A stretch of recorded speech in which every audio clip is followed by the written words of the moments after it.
Lõppenud Riigikogu valimiste tagajärjed on meie riigile äärmiselt kahjulikud. Eestis on võimule tõusmas ajaloo kõige vasakpoolsem ja globalistlikum valitsus, mistõttu meie püsimine iseseisva rahvusriigina on sattunud väga suurde ohtu. Peale selle lasub valimistel pettuse kahtlus.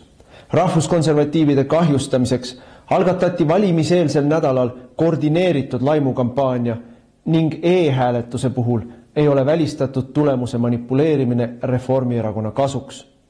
Kui ka sinule on vastuvõetamatu see, kuhu me ühiskonnana liigume, siis liitu Eesti Konservatiivse Rahvaerakonnaga. EKRE on eestimeelne, tõe ja õiguse eest võitlev rahvaliikumine, millest on tänaseks saanud parlamendi suurim ja tegusaim opositsioonipartei. Järgnevatel aastatel seisab meil ees raske võitlus. Peame tagama, et valimistel oleks pettus välistatud. Me peame kaitsma oma riiki massiimmigratsiooni, odava võõrtööjõu ning riigi teerullipoliitika eest. Me peame ära hoidma vaikiva ajastu kehtestamise ja rahva vaesumise. Iga meie liige saab anda oma panuse, et Eesti jääks eestlaste rahvuskoduks. Mida rohkem meid on, seda tugevamad me oleme. Erakonnaga liitumise juhendi leiab veebilehelt ekre.ee. Eesti eest. Raadiosaade Räägime asjast. Eesti asjadest nii nagu need on, räägivad Mart ja Martin Helme ning nende huvitavad saatekülalised pühapäeviti kell 11.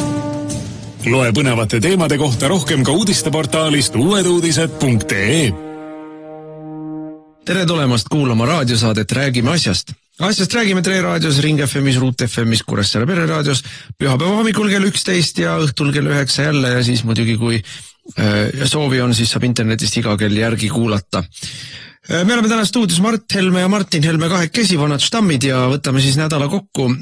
Meil on 3 teemat siin endal välja valitud, räägime kõigepealt siis spekuleerime spekulatsioonide üle, kas siis valitsuskriis on või ei ole või on see näitemäng meile. Üldiselt kõik, mida te loete peavoolumeediast on alati, tuleb eeldada vale, aga midagi tahetakse teile selgeks teha.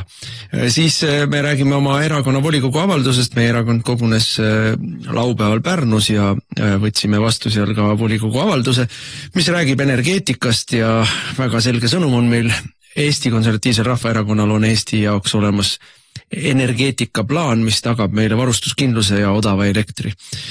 Meie viimane teema on siis nüüd kokkuvõte sellest, et kuidas Euroopa rahuprojektist sai üleöö sõjaprojekt, ehk nüüd on siis Euroopa Liit otsustanud lõpetada ära igasugused, kuidas need on, need igasugused fondid, mis ühenduse siseselt majandustaset ühtlustavad, et see kõik unustame ära, see raha läheb nüüd kõik sõjatööstusele, kõik adrad tankideks. ja kui bluff see kõik on ja kuidas meid unustatakse kogu aeg laua taha kutsuda, sellel on kõigel oma muidugi väga nukrad sellised oomenid. Aga valitsuskriisist, ei ole mingit kahtlust, et see, mis Eesti meedias nüüd siin sellel nädalal kerima on läinud, on koordineeritud reformierakondlik siis meediaoperatsioon. Et üheaegselt teevad postitusi, üheaegselt siis erinevad postimehed, Delfid teevad siis suuri analüüse ja spekulatsioone sellest, mis siis ikkagi on ja kuidas siis ikkagi on ja isegi vist ei tehta enam saladust, et see nii-öelda info või need nii-öelda kulisside tagused sõnumid tulevad Reformierakonnast. Aga põhiküsimus on see, et kas nüüd Reformierakond kasutab seda, loob fooni selle jaoks, et pressida sotsidelt midagi välja või päriselt ka on otsustatud Reformierakonnas, et reiting on nii halb, üldine ühiskondlik meelsus nende suhtes on nii vaenulik, et teevad seda, mida nad alati on teinud, ajavad kõik süü mõne koalitsioonikaaslase kaela ja loksutavad koalitsiooni ümber ja siis teevad näo, et kõik on uusi septembrikuus. No ja neil on sellega seoses ju võimalik praegu nüüd välja keerutada nendest nurka värvimise kohtadest nagu valimisõiguse küsimus mittekodanikele või mittekodanikele. Kui nüüd sotsid üle parda visatakse, siis saab ju rahulikult minna seda teed, mida me oleme algusest peale pakkunud, et valimisõigus on ainult Eesti kodanikel ja kogu see asi, mida siin on keerutatud ja keerutatud, kukub lihtsalt kolinal kokku ja mitte midagi ei toimugi. Teine asi, millest nad saavad välja keerutada, on see, mida on kokku keetnud neile õigeusu kirikuga seoses Läänemets. Kõiki nende nunnadega, ilmselt on ikkagi süvariigist Mialile öeldud, et kullamees, et me ei lähe eriüksuslastega nunnasid Pühtitsast välja tõstma ja me ei pitseeri Nevski katedraali uksi kinni, et te saaksite siin mingisuguseid poliitilisi mänge mängida ja eeldada, et te teenite selle pealt reitingu tõusu. Et me ei ole võimelised praeguses olukorras uut pronksiööd võitma isegi, meil ei ole selleks lihtsalt ressurssi. Ja teiseks, kus me teame, Tsahkna küll räägib meile kogu aeg, kuidas meil piiri taga vägesid ei ole, samal ajal hirmutades meid sõjaga, et ma ei tea, skisofreeniline olukord, et kohe-kohe algab sõda, aga meie piiri taga vägesid ei ole. Et kellega mis sõdime, ma ei tea, varjudega. Et see on nagu mingisugune troonide mängu surnute armee, mis tuleb meie peale või ei tea. Aga ühesõnaga, nii või teisiti olukord rahvusvaheliselt on sedavõrd pinev, et minna praegu nüüd ehku peale välja, et aga ehk venelased ei tee midagi ja teeme selle kiriku asja lõpuks siis nüüd ära. Ma ei tea, mitmendal katsel oleks võinud juba 90 aastat algul ära teha, aga siis ei tehtud. Et teeme nüüd 30 aastat hiljem ära. Et mul on tunne, et siin on sügavamad allhoovused ja kuskilt ma lugesin, et on tulnud ka signaal Ameerikast, et jätke kristlikud kirikud rahule. Ma olin presidendil külas sellel nädalal ka ja see oli üks teema. Mõlemad need olid põhiseaduse muudatus ja seesama koguduste seadus oli üks teema ja Karis küsis mult, aga kas mina saan aru, mis siis saama hakkab, kui see seadus vastu võetakse ja tõepoolest siseminister saadab eriüksuslased kloosterist nunnasid välja tõstma, et mis siis saama hakkab? Või et miks seda tehakse? Eks see ole minu arusaamist mööda, see on kergelt retooriline küsimus, et ega ei saa aru. Kui muidugi kuna jutt käib meil sotsidest ja Reformierakonna ja Eesti 200 valitsusest, siis tuleb alati eeldada, et nad ei ole mitte lollid, vaid nad on halvad, nad on kaabakad ja neil on, ütleme siis, pahatahtlikud või halvas usus tehtud eesmärgid, motiivid. Ja võib-olla tõepoolest nad tahavadki provotseerida konflikti Eestis, sest pronksiööd ju lõppkokkuvõttes tõstis Reformierakonna reitingut pikaks ajaks väga sügava majanduskriisi alguses. Ja võib-olla tõepoolest tahavad ka provotseerida siis otse konflikti Venemaaga, kui Tsahkna räägib, et meil kedagi piiri taga ei ole, siis see tema hüüatus läheb vastuollu ju kõikide teiste hüüatustega, mis samast leerist tulevad, kus Ursula von der Leyen ja Macron ja isegi Portugali peaminister hoiatavad meid, et Venemaa kavatseb meid kõiki ära vallutada kohe-kohe. Et siis Tsahkna ütleb, et ei, kedagi ei ole, ohtu ei ole ja ärge muretsege. Kusjuures nad selle kiriku teemal, see võib-olla tõepoolest on Tsahknal nii palju õigus, et piiri taga ei ole kedagi, aga nad on piirist sisse lastud. Nende valitsuse ajal on Eestisse tulnud üle 100 000 kontrollimata taustaga slaavlase. Et nad on kahekordistanud Eestis 5. kolonni, võib-olla 3-kordistanud, kes meist teab seda. Aga valitsuskriisi juurde tagasi tulles mina näen siin jälle ka nii Reformierakonna kui sotside puhul ja Eesti 200 puhul tuleb öelda, et nemad ei oma mingit tähtsust mitte millelegi. Aga Reformierakonna ja sotside puhul ma näen ikkagi siin eelkõige tohutut korruptiivset vaidlust lihtsalt, et kui ma kuulasin Michali intervjuud, kus ta ütles, et nüüd siis järsku, tähti sirge näoga inimesed räägivad mingisugune regionaalministri määruse mustand on see siis, mis murrab meil valitsust. Kuulge, kellele te seda lolli juttu räägite? Aga hakkame nagu tõlkima neid sõnu seal. Härritas Kristen Michalit see, et majandusega on halb seis ja selle jaoks, et majandusolukorda parandada, selle jaoks on ikkagi vaja vähendada bürokraatiat ja pikalt seisab sotside taga see, et keskkonnaalaseid siis piiranguid ei ole suudetud teha voolujoonelisemaks või mis see sõna tal oli seal. Ja võib ju tunduda, et vaata, kui mõistlikud näed, reformierakondlased tahavad ka siin neid ebamõistlikke euronõudeid kõikvõimalikke, millega meil siin küll on lõpetatud ära põllumajanduspidamine, küll on lõpetatud ära metsamajandus, küll tahetakse kinni panna meil kaevandusi seal Ida-Virumaa, et näe, äkki on ka mõistus pähe tulnud, aga ei, ärge saage valesti aru, ärge uskuge, mis teile räägitakse, see on valede loori alla peidetud jutt lihtsalt. Praegu on seis selles, et tuulikute arendamine on jooksnud kinni sellesse, et suur osa Eestist on kaetud erineva tasemega siis ütleme looduskaitsealadega, on kergemad looduskaitsealadega piirangud, on raskemad, on eriti ranged looduskaitsepiirangud, aga suur osa Eestist on looduskaitsepiirangute all. Ja noh, need samad inimesed, kes meile siin veel aasta tagasi rääkisid hingestatult, kuidas mitte midagi ei tohi teha, ühtegi oksaraagu ka ei tohi tõsta, sest et vot kuskil on meil mingisugune nahkhiir või mingisugune kalakene või konnakene või mingisugune eriti haruldane lillekene õitseb, et need samad inimesed nüüd sirge näoga räägivad, et aga tuulikud neid ei sega. Aga reeglid on ikka paigas ja neid reegleid ei ole lasnud sotsid muuta. Ja ma arvan, et siin tuleb järgmine kiht valet vahele, mitte sellepärast, et sotsidele läheks korda lillekesed või konnakesed või kalakesed, vaid sellepärast, et nad ei ole kaubale saanud rahas. Ja see on see kaklus. Ja praegu käib lihtsalt käte väänamine. Noh, kaklus käib ilmselt jah, ma arvan, raha pärast vähemate inimeste vahel. Noh, Läänemets ja Michal on kindlasti need, kes raha pärast kaklevad.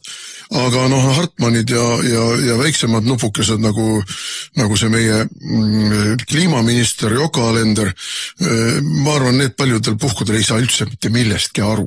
Ja neile ametnikud, kes jälle omakorda saavad signaale nendelt samadelt raha pärast omavahel jagelevatelt inimestelt, pistavad neile kas kunagi seisma jäänud projekte ette või pistavad mingisugust omaalgatuslikke projekte ja ärme unustame ikkagi ära seda, et ametnikud ise mõtlevad endale tihtipeale tööd välja, sest et neil midagi mõistlikku, meil on ju bürokraatia aparaat nii tohutuks aetud, et tegelikult midagi mõistlikku tihtipeale neil päevade kaupa teha ei ole. Ja siis nad mõtlevad välja mingisuguseid asju, loevad neid eurodirektiive ja ahaa, näed, siit saaks ju midagi välja venitada.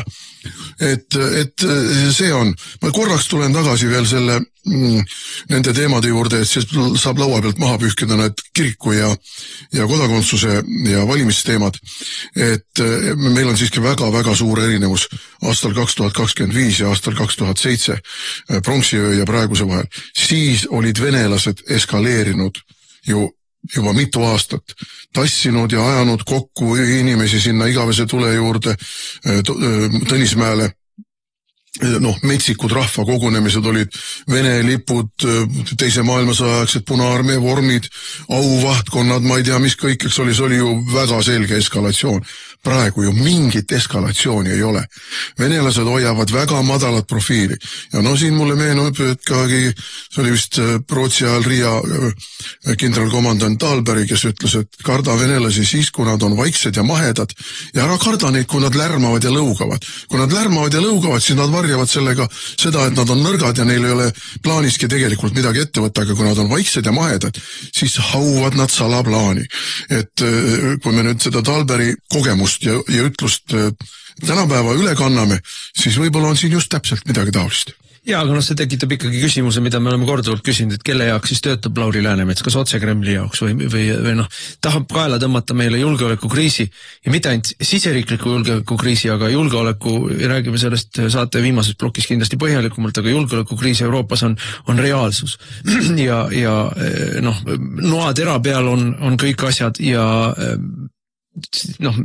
siin selliseid ohtlikke liigutusi teha enda poolt, et olukorda halvemaks teha meie jaoks on rahvavaenulik kuritegelik käitumine meie valitsuse liikmete poolt. Aga siin kindlasti tuleks rääkida selle valitsuskriisi kontekstis ikkagi meie nii-öelda suurimast opositsioonijõust, ehk siis Riigikogu teiseks suurimaks opositsiooniparteist Isamaast, kes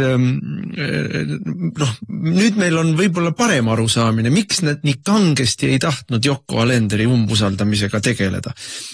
Küll nad lükkasid seda tagasi ja edasi ja venitasid ja lõpuks muidugi kui midagi üle ei jäänud, siis tegid ka näo, et nad on ikkagi kaasas sellega, aga sõnumeid ju siin nii-öelda kohvipaksu pealt või metsast vastukajamise mõttes sõnumeid nad saadavad omavahel Reformierakonnaga juba mõnda aega. ja noh, jälle Michali intervjuu siin reede õhtul vist Delfile oli või mina nägin seda küll sotsiaalmeedias, et see noh, selgelt andis märku, et ärgu liiga palju nõudku Isamaa, et parempoolse valitsuse võib teha küll, et see meeldiks Isamaa valijale. On Michali sõnum aga ärgu liiga palju nõudku, et saagu aru, et nad ei ole tegelikult Eesti kõige populaarsem partei.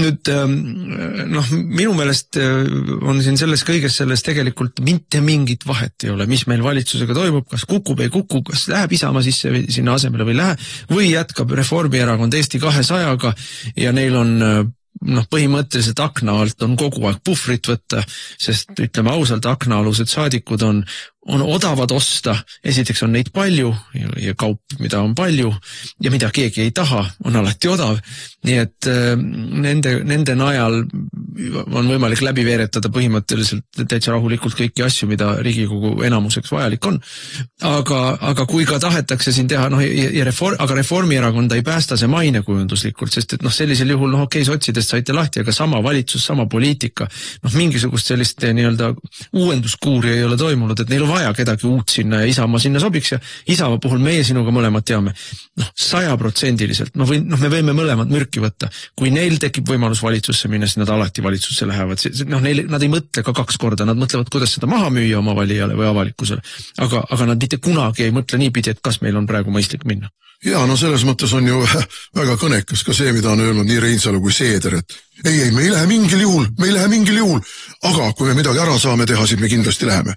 Me ei lähe mingil juhul, aga kui me midagi ära saame teha, siis me läheme.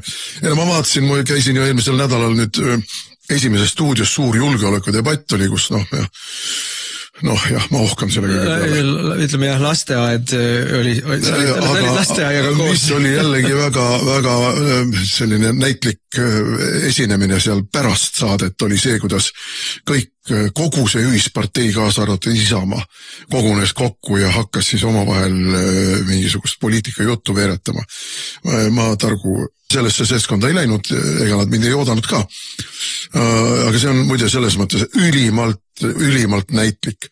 See ongi ühispartei, Isamaa ongi ühispartei üks haru ja teevad ainult poosi. Aga ma tahaks näha muidugi, kuidas need Isamaa litsikud siis nüüd hakkavad seal automaksu kaotama ja käibemaksu alandama ja tulumaksu alandama ja mida nad kõik on meil lubanud ja elektri hinda alla tooma ja Tallinnas te olete ju selle sama kambaga koalitsioonis.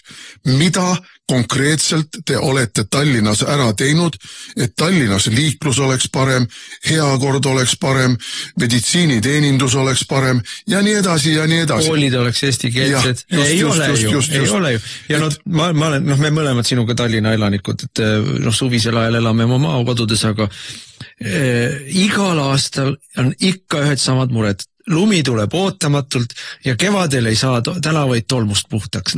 Lihtsalt mingit vahet ei ole, kas seal on Jevgeni või Mihhail või on seal Jašin või on seal keegi teine.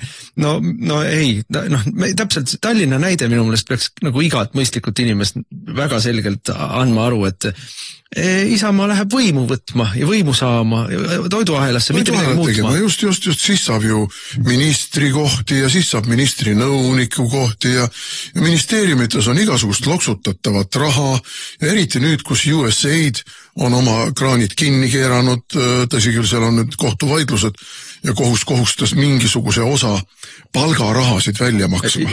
Nii-öelda kõrvalmärkusena, et kohustas juba tehtud kulude katteks esitatud arved välja maksma.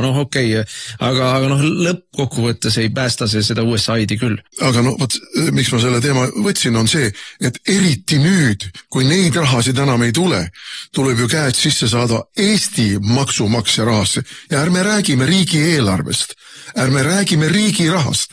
See on maksumaksja raha, mida eriti nüüd maksude tõstmisega seoses meie kõikide taskust välja kaubeldakse, välja koogitakse ja seda tahab Isamaa saada. Pluss Euroopa Liit on lubanud ka, et see nii-öelda humanitaarabi raha, mis humanitaarabi küll kusagil ei tee, kui sa just ei arva, et Tallinna kuskil kesklinnas elavad maailmaparandajad, kellel on 4000 eurone palk ja kes kunagi ühtegi nälginud lapsukest ihusilmaga näinud ei ole, et nende toetamine võib olla ka humanitaarabi, aga põhimõtteliselt Euroopa Liit on otsustanud, et see ameeriklaste poolt ära lõpetatud rahastamine, see tuleb neil üle võtta. Noh, me räägime jälle meie rahast, tegelikult me räägime meie rahast, see on ju ka meie raha.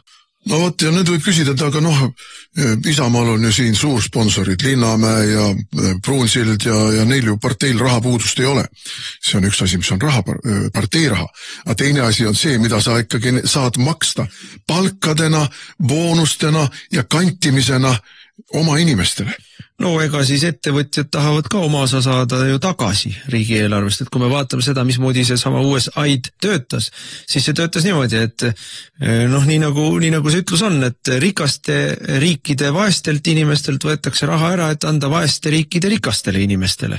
Ja täpselt nii ta käis, et kõigepealt korjati maksuraha kokku, siis anti see nii-öelda heategevuseks riiulifirmadele, kes siis heategevust tegid, need maksid välismaal, tegid pseudoprojekte ja välismaa pseudoprojektid tulid tagasi siis poliitikutele, kes seda raha olid algselt eraldanud, et nad saaksid ka head elu.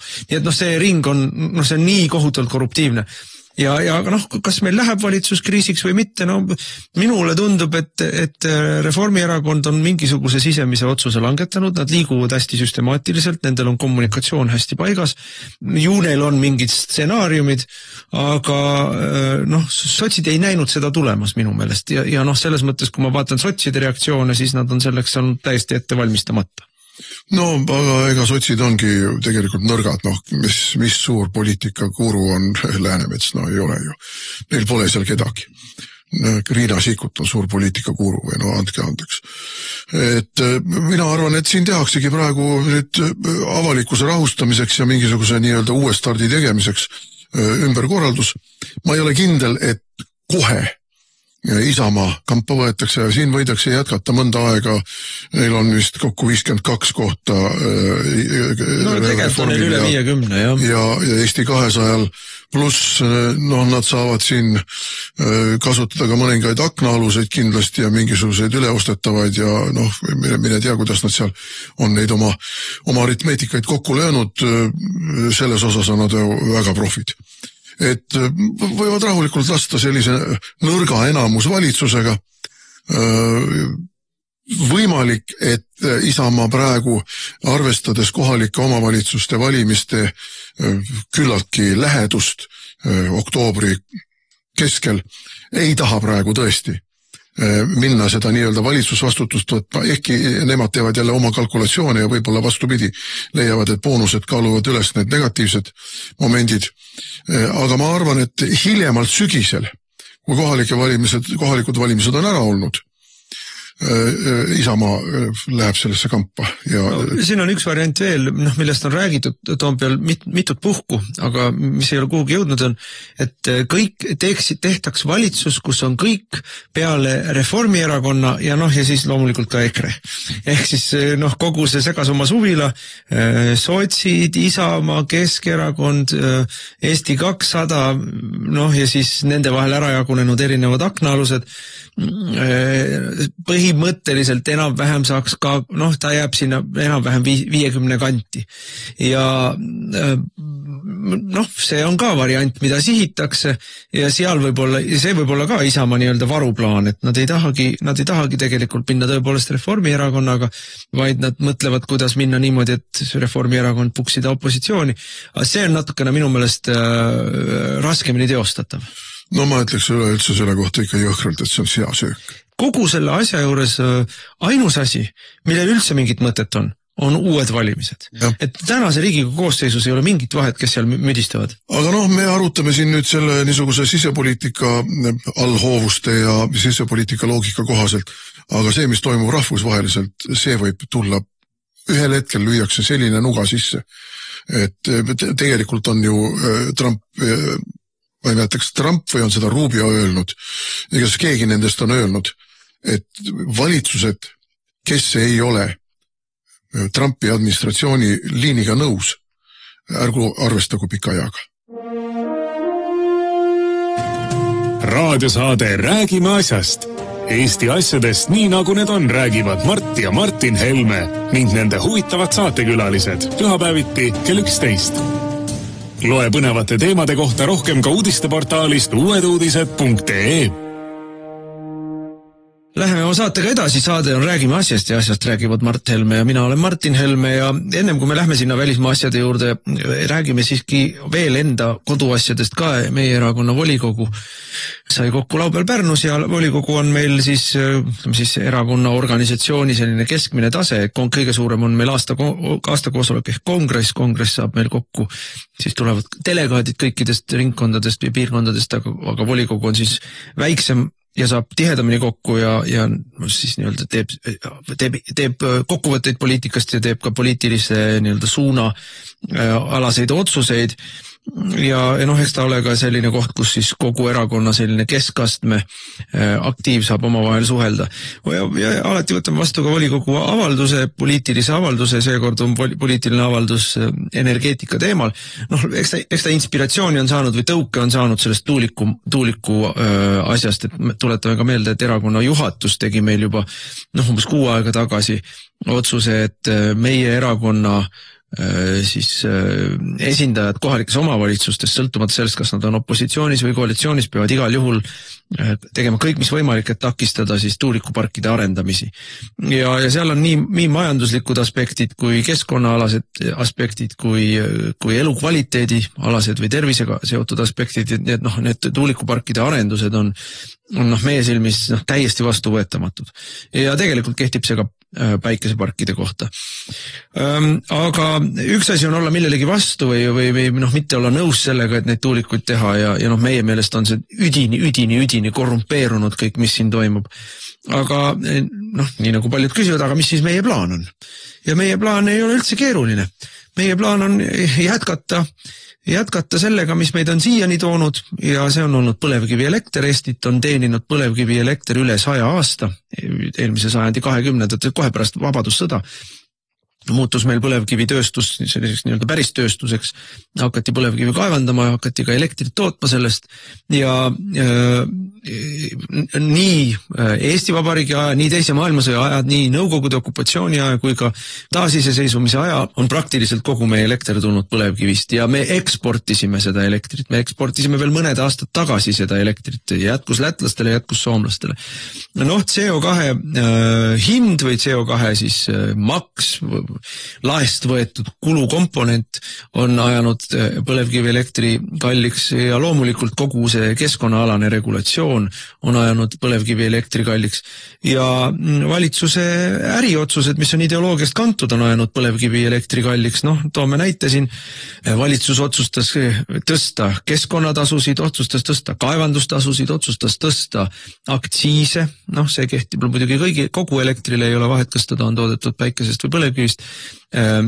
Valitsus on pannud nii-öelda põlevkivielektrile juurde selle kulu, millega siis subsideeritakse tuuleelektrit, et kui meil öeldakse, aga tuuleelekter on kõige odavam ja põlevkivi ei saa hakkama, ei konkureeri, siis üks põhjus selleks on, et põlevkivielektri hinnale kruvitakse otsa, et saada raha, et subsideerida tuuleelektrit, et selle hinda näidata väiksemana. Nii et valitsus on ise ajanud põlevkivielektri väga kalliks, muu hulgas sellega, et näiteks siin mõni aasta tagasi, kui ma 2023 või 2024, kanti 630 miljoni ulatuses põhivara maha. Faktikontroll ütleb, et see ei vasta tõele. Jaa, faktikontroll ütles, et see ei vasta tõele, ehkki luges ette fakti, et jah, tõepoolest kanti küll põhivara maha, aga mitte selleks, et seda põhivara kinkida ukrainlastele, vaid sellepärast, et need jaamad olid vanad ja ei olnud turul. Ei vasta jälle tõele. Aga seda me teeme faktikontrolli. Faktikontroll ise kinnitas, et kanti küll põhivara maha, aga et see ei olnud nii, nagu Martin ütles. Nii et kanti küll ja kui sa nagu firma vara kannad maha 630 miljoni euro ulatuses, siis isegi väga kasumlikud firmad lähevad kahjumisse. Nii et see on tehtud poliitiliselt ja administratiivselt ja seda on kõike võimalik poliitiliselt ja administratiivselt poliitilise soovi korra see hind kohe alla tuua. Ja mis on muidugi tähelepanuväärne, et meil on valetajate valitsus, meil on valetajate poliitiline eliit, meil on valetajate vassijate poliitiline eliit, kes on meile valetanud mitte ainult praegu ja seoses tuuleenergiaga või päikeseenergiaga, vaid on meile valetanud kogu selle energeetika osas aastaid ja aastaid. Sel põhjusel, et on ammu juba teatud seltskonnal selge, et kogu selle rohepöörde raames on võimalik miljardeid pesta, jagada, kantida ja varastada. Ja meenutame seda, kuidas meile müüdi seda, et me läheksime üle liituksime Põhjamaade elektribörsiga. Põhjamaades on elektri tootmine odav, Norras on hüdroenergeetika, Soomes on tuumaenergeetika, Rootsis on tuumaenergeetika. Me läheme sellisele turule, kus toodetakse odavat energiat ja seetõttu me oma energiatootmise lülitame sinna sellesse üldisesse paketti ja hakkame sealt saama odavamat elektrit. Osutus täiesti valeks. Kõikest asjast natukenegi aru said, teadsid, et see on vale. Ja nüüd paneme kõrvale siis selle, et põlevkivi elektrist on võimalik elektrit toota meil veel aastakümneid. Katlad töötavad, kui need katlad ongi isegi natuke vanad, siis neid saab uuendada, need katla töötamise põhimõtted on niivõrd universaalsed ja nii lihtsad, et seal ei ole nagu mingisugust seda asja, et tehnoloogia, ma ei tea, vananeb kuidagi. Niikuinii neid katlaid ja kütteid ja kõike seda reguleerid tänapäeval ju arvuti, et seal on, see on nii ära timmitud kõik, et juhtimiskeskus on see, mis on keeruline. See katel ja see küte ja see kõik on suhteliselt lihtne tehnoloogia ja kui ta ongi vana, siis seal selle remont on saiaraha, see on kopikad võrreldes mingisuguste tuulikute või päikesepaneelide või akude või uute liinidega, see kõik on tühine raha. Ja hinda saab oluliselt, ma ütlen, oli veel, meie valitsuse ajal oligi elektri hind 3 senti kilovatt, 3-4 senti kilovatt, ikka börsi hind oli 4 senti kilovatt ja selle saab tagasi. Kui ainult poliitilist otsust on vaja, ja see börsilt muidugi on vaja lahkuda, see on selge. Aga nüüd sellel ajal, kui me teeme seda põlevkivi, juba alustame oma tuumajaama ehitamise ettevalmistamist, see võtab aega, ütleme mõistliku ajaraami puhul räägime me 15 aastast, aga see võib ka võtta natuke kauem aega.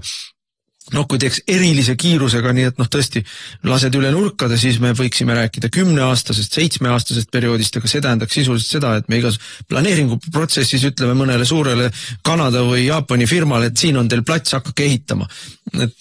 Ja pärast vaatame, kuidas me need igasugused järelvalved ja muud asjad korda saame. Et see lihtsalt on pikk protsess, midagi teha ei ole. Aga senikaua meil jätkub oma odavat põlevkivi elektrit nii palju kui tahame. Ja siis hakkame tegema tuumaelektrit ja see tuumajaam tuleb ehitada, see on ka meie volikogu avaldus, tuumajaam tuleb ehitada nii suur, et see tagab ära meie energiavajaduse, tagab ära meie energiavajaduse kasvu ja tagab selle, et me saame elektrit edaspidi eksportida. Ehk võtame välismaalastelt raha, toome Eesti majandusse ja teeme Eesti rikkamaks. Ja see nii lihtne see plaan ongi, mingisugust mitmekesisust elektri tootmisel ei ole vaja. Unustage ära oma vikerkaare värvi mõttekrampid. Ei ole vaja mitmekesisust. Meil on olnud ainukesisus kogu aeg, 100 aastat, me rahulikult samasuguselt edasi lasta. Lihtsalt asendame selle 20 aasta pärast veel odavama elektriga, sest et tuumaelekter on kõige odavam elekter üldse. Meie põlevkivi energeetika on nagu sa siin loetlesid kalliks aetud. Ta ei ole konkurentsivõimetu mitte sellepärast, et see tootmine on kallis. Tootmine on üliodav.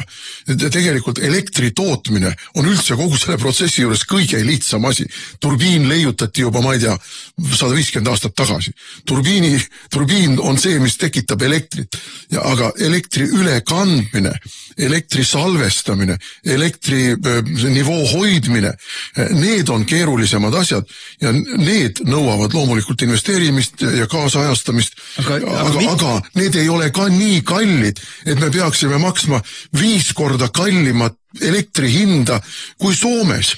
See on kõik tehtud meil siin valeotsuste tagajärjel. Et salvestamist ei ole vaja üldse hakata investeeringuid tegema, ei ole vaja sellega üldse tegeleda, kui me jätame oma juhitava energeetika peale. Salvestamine on vajalik ainult siis, kui me läheme üle päikesele ja tuulele.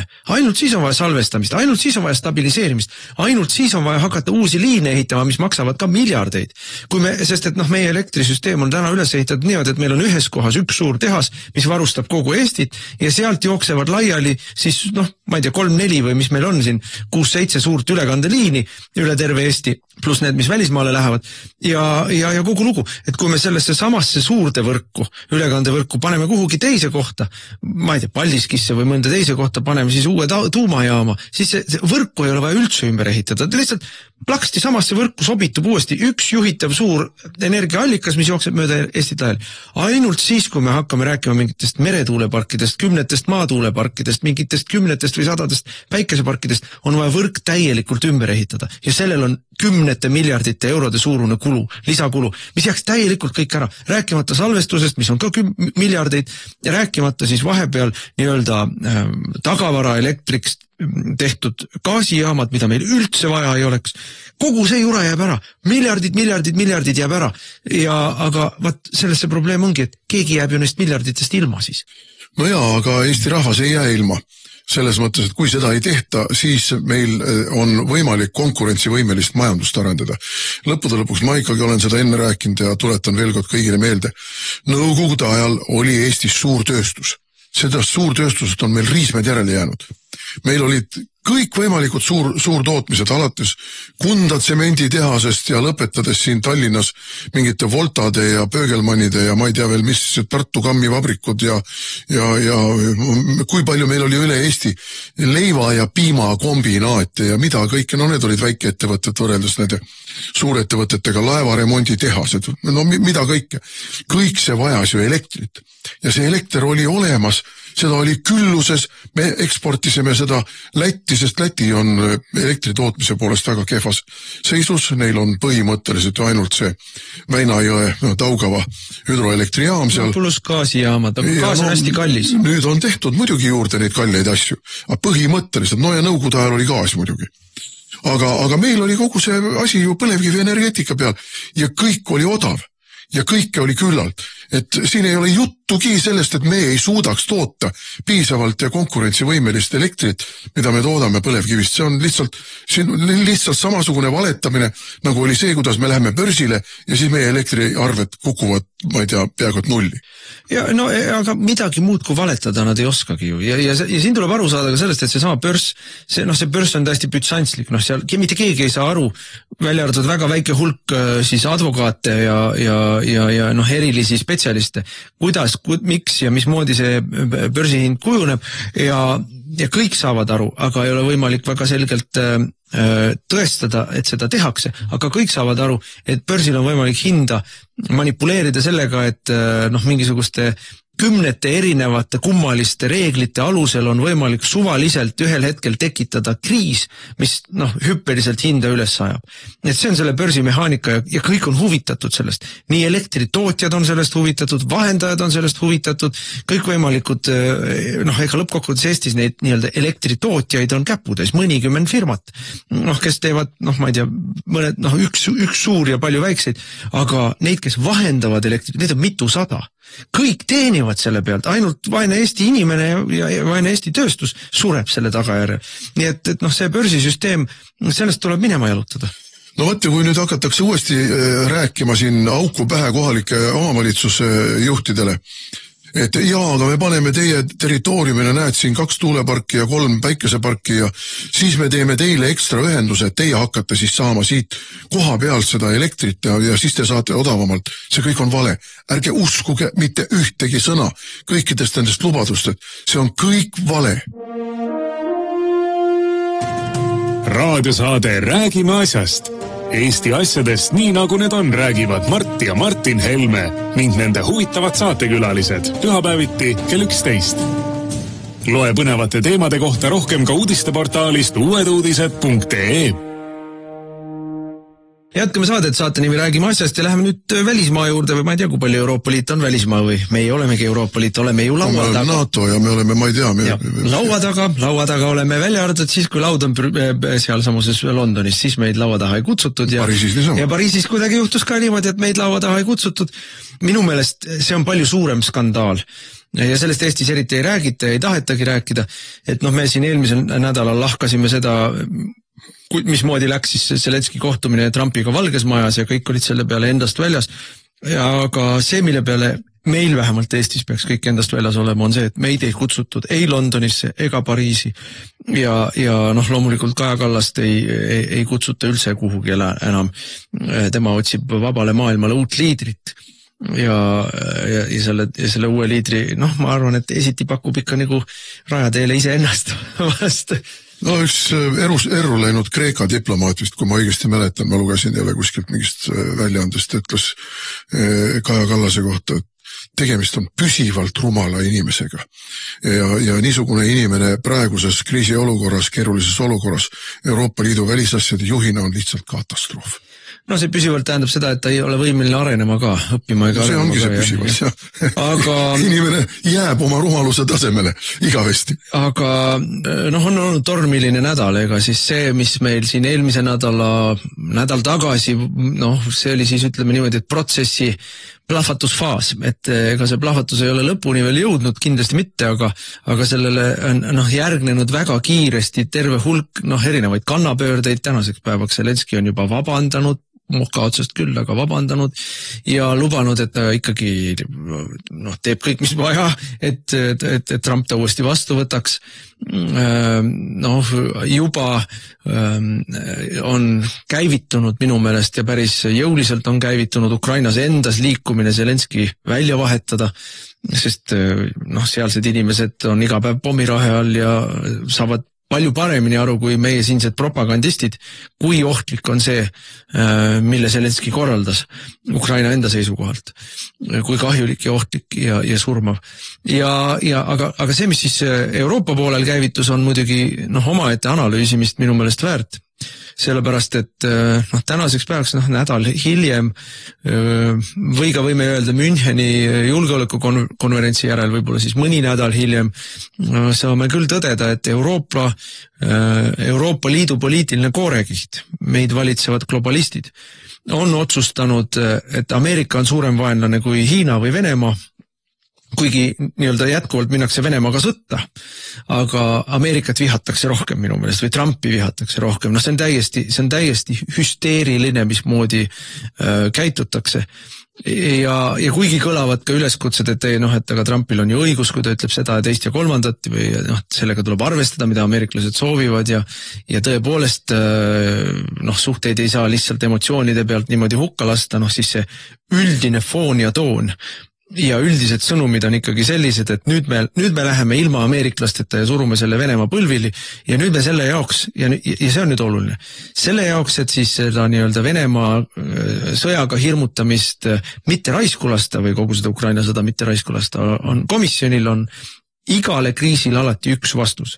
Rohkem võimu Brüsselisse, andke meile oma raha. Küll meie selle huugama paneme. Ja meie valitsus, meie kartellierakonnad on kohe valmis. Kõik meie raha andma Ursulale, kogu riigikaitse ära delegeerima Brüsselisse ja loomulikult esimese käsu peale minemagi Venemaa vastu sõtta, et see on see, kuhu me oleme tänaseks välja jõudnud. Me oleme välja jõudnud ka selleni, et Ameerika on ju tühine tuumariigikene võrreldes Prantsusmaaga. Et Ameerikal on kõigest, 6 või 7 tuhat tuumalõhke pead, Prantsusmaal on natukene alla 300. Need kõik asuvad 4 allveelaeva ja mingisuguse käputäie lennukite peal, kusjuures 4 allveelaevast 1 on püsivalt remondis, kogu aeg roteeruvalt. Et see on ikka tõeliselt võimas tuumariik, aga nüüd Kalja Kukk pakub siis oma tuumavihmavarju kogu Euroopale. Ja me oleme loomulikult nõus. Meie oleme nõus sellega, et mingi Macron või mingisugune, ma ei tea, kes nad seal meil on. Uues peaminister aasta jooksul. Tulevad ja ütlevad, millal nemad tuumapommi Eestis lõhkavad. Et Vanka tungis üle piiri, nüüd on talle tarvis tuumapommiga äsada ja Narva on vaja tagasi võtta ja Narva pühime seetõttu tuumapommiga maa pealt ära. Et me ei saa ju kulla inimesed kaasa minna sellega, et kusagil keegi, kes isegi päris täpselt ei tea, kus kaardi peal asub riik nimega Eesti, otsustab, et aga sinna paneme nüüd tuumapommi ära.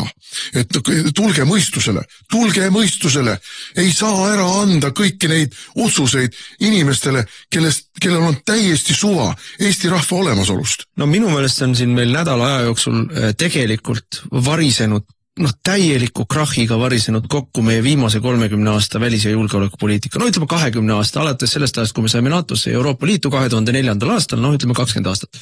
ja noh, hirmsa pauguga lennanud vastu taevast, kõik see jutt, noh, tuletame meelde, kui palju meile on korrutatud aastast aastasse, me ei ole enam üksi. Tuletame, mitte kunagi enam üksi, tuletame meelde, kui palju meile on räägitud sellest, et kui meie poisid Afganistanis või Malis või Iraagis või Süürias või kus kõikides kohtades me oleme ära käinud ja oma verd valanud, et me käime seal julgeolekut eksportimas, kui me seal käime, siis see tagab, et kui meil on raske ja kui meil on abi vaja, siis tullakse. Ei tulda, ei tulda. Ei no kui Vikerkaare lippu ei tõmba vardasse, siis ikka NATO lennukid ei kaitse meid. Seda juttu oleme ka pidanud kuulama. Siis tuletame meelde seda, et 20 aastat on meile räägitud sellest, kuidas me oleme laua taga. No ei ole laua taga. Meid ei võeta vastu Washingtonis ja ma ei räägi ainult Kaja Kallasest, keda ei võeta vastu Washingtonis mitte ühelgi tasandil, aga ei võeta vastu ka meie tsahknakest seal, Johaidi tsahknakest. Michalil oli üks 5-minutiline kõne Trumpiga, kui Trump oli valimised võitnud, aga meid ei võeta seal vastu, aga meid ei võeta ju laua taha ka Pariisis ja Londonis, ja küll London ei ole Euroopa Liit, aga seal said kõik need nii-öelda otsustajad said ju seal kokku, kõik need, kes otsustasid, et meil enam Ameerikat vaja ei ole, me võime nüüd siin ise hakata.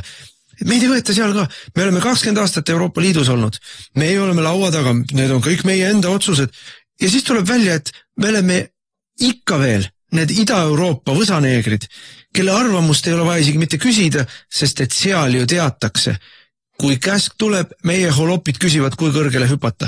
Et meid ei ole vaja sinna segama. Meid ei ole vaja sinna võileiva, tikuvõileiva sööma ja veini ära jooma. Me teeme, mis vaja on, öeldakse. Vähemalt meie tänane poliitiline eliit teeb nii, nagu öeldakse. Ja mis on oluline, meil on 20 aastat või veel kauem lihtsalt valetatud, kõikide asjade kohta valetatud ja hüsteeriat köötud, nüüd viimased 3 aastat on seda hüsteeriat, eriti usinasti köötud. Miks? Valedega köötud muidugi, aga köötud on selle jaoks, et inimesi hirmutada, valima nii-öelda valgeid jõudusid ehk neid ühispartei või kartellipartei poliitikuid ja hirmutada neid, et mingit teistmoodi ei saa teha, kuidagi teistmoodi ei ole võimalik. Nii nagu on, nii on ja meil ei ole valikut. No meenutame siin kas või eelmist nädalat, kui tohutu hüsteeria tõmmati üles, kuidas Trump on KGB agent juba 87. aastast alates. Trump on reetnud Ukraina, Trump on reetnud Balti riigid. Täiesti laest võetud hüsteerika. Ei ole midagi taolist. Kusjuures reedene uudis on see, et Trump väga karmilt ütles, et kui venelased jätkavad seal mingit pommitamisi ja ei ole valmis rahu läbirääkimisteks, siis ma keeran neile veel sanktsioone peale, mingite sanktsioonide mahavõtmist ei tule ja olen valmis jätkama Ukraina sõjalist varustamist. Et ei ole mingisugust reetmist. Trump täiesti ratsionaalselt mõjutab mõlemat osapoolt. Kusjuures mõlemad osapooled on praegu ju sellises positsioonis, et kumbki ei taha sõda lõpetada. Zelenski ei taha sellepärast lõpetada, et ta teab, et see on tema poliitilise karjääri lõpp, tal on vaja sõdida surm silma ees. Ja kusjuures minu meelest on see hoiak on see, et kannatame ära 4 aastat Trumpi, siis tuleb normaalsus tagasi, siis me saame oma süvariiklike skeemidega jätkata, lihtsalt hambad ristis kannatame selle Trumpi aja ära. Minu meelest ei ole see võidustrateegia, minu meelest see aja võidustrateegia. Ja nojah, aga see ei vii mitte kuhugile, see ainult suurendab seda krahhi, mis on meie silme all lahti rullub, aga mis ma tahtsin ka veel Zelenski kohta öelda, et see oli lihtsalt nii masendav, nii rumal, nii Pavlovi refleksidest lähtuv selline hüsteeria, mis Eestis lahti läks, Zelenski on Eestis ikkagi propaganda tagajärjel, 3-aastase propaganda tagajärjel sellises, pooljumala staatusesse tõstetud. Tal ei ole sellist staatust Ukrainas. Ukrainas on ikkagi 100 000 surnud selle sõja tagajärjel haavatud, majandus on hävitatud, poliitiline korruptsioon on kasvanud plahvatuslikult sõja ajal. Et tal ei ole sellist populaarsust Ukrainas, nagu tal tundub, et on Eestis. Aga ega tal ka Eestis sellist populaarsust ei ole, nagu muljet üritatakse jätta. See on kõik selle nii-öelda, ütleme siis, süvariikliku propaganda müüt. Aga loodud on meile ikkagi selline, see süvariiklik propaganda, mis on meil, see sõjapropaganda, mis meil on olnud siin 3 aastat, on kehtestanud tabuteemad. Et sa ei tohi mitte midagi teisiti öelda, arvata või isegi küsida, kui on ette nähtud. Et on tabu ja see tabu teenib ju tegelikult Reformierakonna poliitilist puutumatust, et kui sa kui sa julged midagi öelda sellist, mis ei lähe kokku Reformierakonna huvidega, siis sa saad kohe sõimata, et sina ei toeta Ukrainat, sina oled Kremli-meelne, sina oled meil siin reetnud rahvuslikud huvid. Et see on nii läbinähtav minu meelest poliitiline, ideoloogiline infooperatsioon, ajude loputamine olnud, et ma olen imestunud, et jätkuvalt on nii palju inimesi, kes selle lummuses on, ehkki aina rohkem ja rohkem inimesi on sellised, kes seda välja naeravad. Noh jah, siin ajaloominutites tsiteerisin Winston Churchilli, kes ütles, et parim moodus veenduda selles, kui halb riigikord on demokraatia, on 5-minutiline vestlus tänaval valijaga. Et noh, see ongi, et ega siis me ei saa eeldada, et 100% inimesed on kõikide detailide ja nüanssidega kursis, no ei ole lihtsalt. Ja seda kasutataksegi ära. See ongi see stratkom. Need on need stratkommarid, need ajuväänajad, spindoktorid, nagu öeldakse, kes mõtlevad välja, mismoodi sellele tavalisele inimesele, kes elab päevast päeva oma väikeste ja suurte muredega, selgeks teha mingisugune asi, et tal see refleksi tasemele viia. Jah, just nimelt refleksi tasemel, sest et mõtelda ei tohi. Niipea, kui sa mõtlema hakkad, niipea sa saad ju aru, et sulle lihtsalt tõmmatakse mütsi pähe. Niipea, kui sa arutlema hakkad, niipea on sulle selge, et sulle lihtsalt laotakse kiht-kihihaaval valesid ette. No, aga ma tahaks korra sinna Euroopa asjade juurde tagasi tulla, et oli siis suur kriisinõupidamine Brüsselis, kus siis kõik liikmesriigid kokku said ja arutasid, et mida nüüd teha, nüüd on äratuskellad olnud.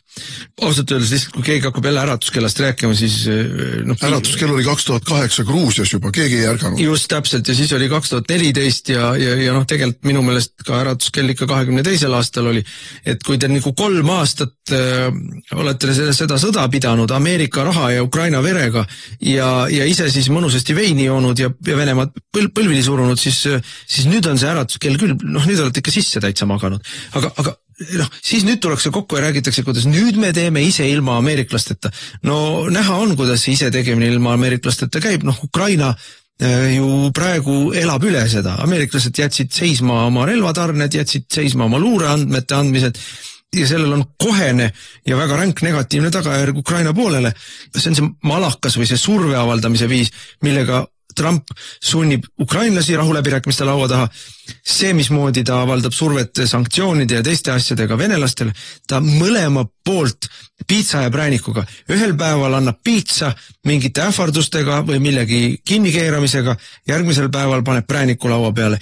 Need on kõik läbirääkimiste osa ja see läbirääkimiste osa põhimõtteliselt tegelikult ma jätkuvalt olen seda meelt, et see põhišabloon on paigas, kuhu välja tahetakse jõuda. Aga nüüd on tal see keeruline trikk sundida asjaosalisi sinna kohale jõudma. Aga eurooplased ei saa sellest mitte midagi aru. Nad tunnistavad, täiesti vabalt ja avalikult tunnistavad, meil ei ole midagi asemele panna sellele nii-öelda satelliitluure ja sidevõrgustikule, mis ameeriklased kinni keerasid. Meil ei ole lihtsalt. Aastakümneid võtab aega, et teha. Aga vot küll me nüüd teeme. Meil ei ole seda relvatööstust, meil ei ole neid mahtusid. Meil ei ole praegu mitte midagi sõjaliselt lauale panna. Aga nüüd lähme ikkagi Venemaaga sõdima, et see on ju hullumeelne. See on ju hullumeelne, see on valelik, see on hullumeelne. Aga miks seda tehakse? Seda tehakse selle jaoks, et võtta liikmesriikidelt ära viimane, oluline, suveräänne otsustuskoht ja see on riigikaitse. See on kogu mängu mõte. Ja meie omad loomulikult sauna panin, küla läks, kõik, trumm on läinud, pulgad mingu ka. Ei meil auksiliaarid on alati valmis, nagu palgasõdurid on ikka valmis minema, seda ükskõik kuhu kästakse. Ja neil on hea meel, kui ise ei pea mõtlema, ise ei pea otsustama. Tuleb käsk, nüüd läheme sõdime, ma ei tea, Ukrainast, siis läheme sõdime Ukrainast, tuleb käsk, läheme sõdime Valgevenes, läheme sõdime Valgevenes. Ei no aga käsk on tegelikult ju minu meelest näha. Sõda tuleb Eestisse. Ja. Kui me seda liini jätkame, siis sõda tuleb Eestisse. Aga ma tahtsin öelda kogu selle Euroopa tõmblemise kohta, et Viktor Tšernomõrdin, omaaegne Venemaa peaminister, Jeltsini aegne ja hilisem suursaadik muide Ukrainas. Tal on neid väga teravaid ja kuldseid ütlemisi ja üks tema ütlemisi oli selline, et ükskõik, mis organisatsiooni või asja me Venemaal ka ei loo, välja kukub ikka nagu Nõukogude Liidu kommunistlik partei. Et vaat Euroopas on täpselt sama lugu.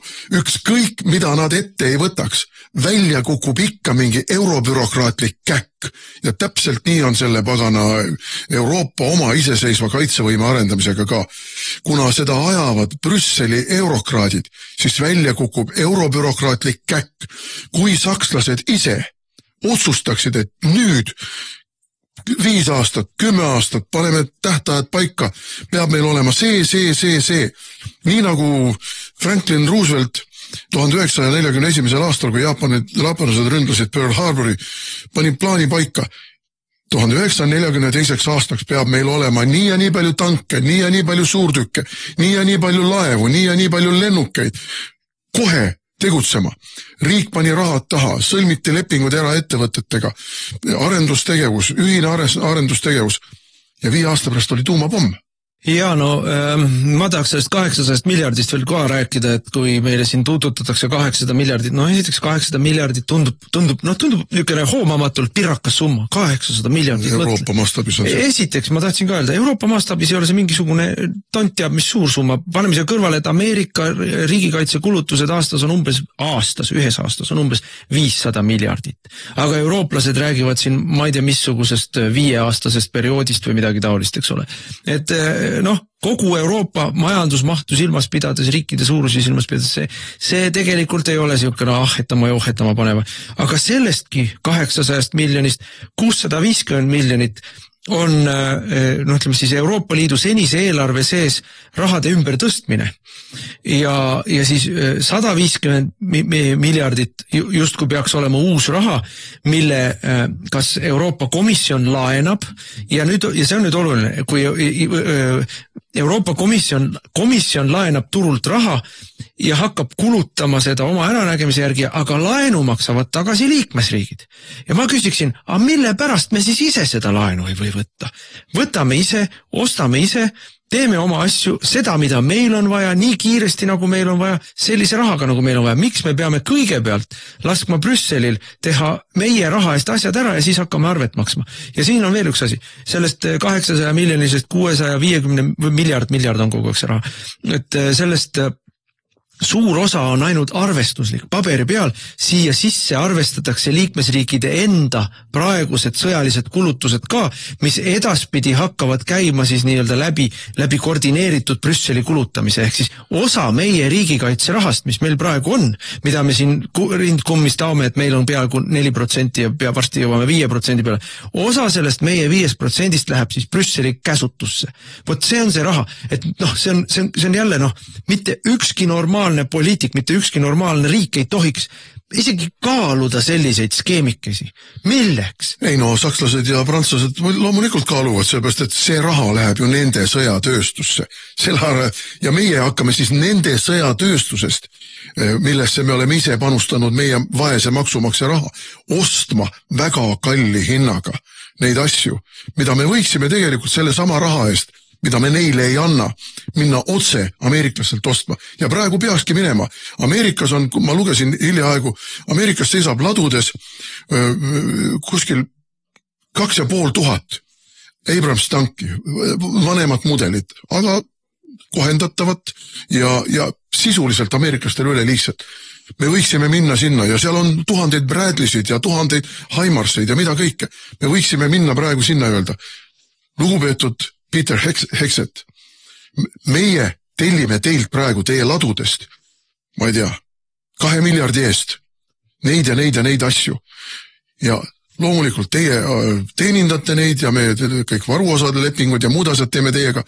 Ja loomulikult me arvestame siis sellega, et ameeriklased kohtlevad meid kui liitlast, keda nad ka siis kaitsevad vajaduse korral. Et me pakume neile diili, mitte ei lähe ainult lunima. Ja, aga üks asi veel, mis ma siin sellest meie välispoliitilise krahi kokkuvarisemise kohta ütleks, on see, et 25 aastat, 30 aastat on Eestis kogu välispoliitika ja julgeolekupoliitika ehitatud sisuliselt Ameerika Ühendriikidele. Okei, meile räägitakse ka Euroopa Liidust ja mis kõik veel, aga Euroopa Liit, nagu kõik ise ka tunnistavad, on pehme jõud, eks ole. Meil on väärtused. Need väärtused me kõik teame on tegelikult perverssused, aga kogu meie julgeolekupoliitika on ehitatud üles Ameerika Ühendriikide peale.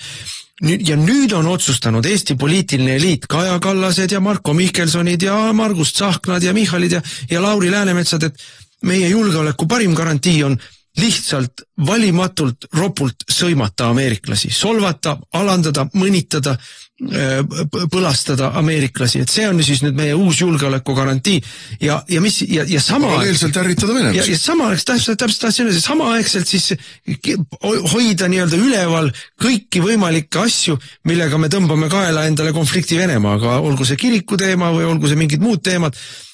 Ja siis meid ei kutsutagi Londonisse ja Pariisi. Aga me eeldame, et anname neile kõik oma raha, et äkki nad siis aitavad meid 10 aasta pärast, hakkavad tulema võib-olla Saksamaalt uudsorti tankid välja. See on ju ütleme riigi hukatusse ja rahva hukatusse tüürimine, mis meie tänase poliitilise kliki poolt toimub. Kõik on valesti tehtud, kõik on vales suunas pandud tööle ja ega nemad ei ole võimelised seda parandama. On ainult üks erakond on Eestis, kes seda kõike ette on näinud, kes sellest on hoiatanud, kes on teinud ettepanekuid asju parandada ja kes on võimelised sellest olukorrast meid välja tooma ja see oleme meie erakond. Kuulge, meil on tegemist koloniaalimpeeriumitega. Mida need koloniaalimpeeriumid on teinud? Nad on oma asumaad paljaks riisunud. Nad on oma asumaad paljaks riisunud ja siis on öelnud, et aga nüüd vaadake, kuidas te ise hakkama saate. Et täpselt sama toimub meiega. Meilt tahetakse viimane välja pigistada. Ja väga tähelepanuväärne on, seda vist ütles Marco Rubio, et maailm on muutumises ja tulevikus riigid, mis ei tule toime oma iseseisvuse elujõulusena püsimisega, likvideeruvad.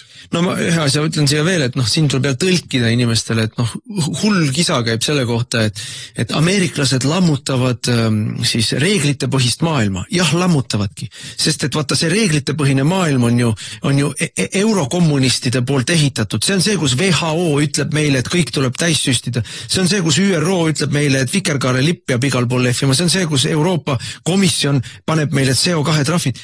Meil ei ole vaja selliste reeglitega maailma. Ameeriklased on ennast sealt välja kirjutanud, hiinlased ja venelased ei ole kunagi ennast sinna sisse kirjutanud. See reeglitepõhine maailm peabki kaduma. Meil on vaja, et asemele tulevad uued reeglid. See on sama lugu, nagu oli Nõukogude Liidu lagunemine. Põhimõtteliselt Nõukogude Liit oli ka ju vanade reeglite lagunemine. Ja me teadsime, et tulevad keerulised ja rasked ajad, olime valmis sööma kartulikoori, aga see, mis pärast seda tuleb, on parem. Ja mina ütlen ka, ärme nuta taga seda reeglite põhist maailma, ärme taha, et see säilib. Need reeglid töötavad meie rahvusliku püsimajäämise vastu ja lähme hea meelega nendest reeglite põhistest asjadest järgmiste uute paremate reeglite juurde. Ja ma ütlen, uues maailmas saame me lahti kõigest Kaja Kallastest ja Marko Mikkelsonidest ja Kristjan Michalitest ja muudest tegelastest. Nemad on selle vana reeglite põhise maailmakorra subproduktid. Aeg on otsas, täname kuulamast, ikka kuulake meid nädala pärast. Raadiosaade Räägime asjast. Eesti asjadest nii nagu need on, räägivad Mart ja Martin Helme ning nende huvitavad saatekülalised pühapäeviti kell 11. Loe põnevate teemade kohta rohkem ka uudisteportaalist uueduudised.ee.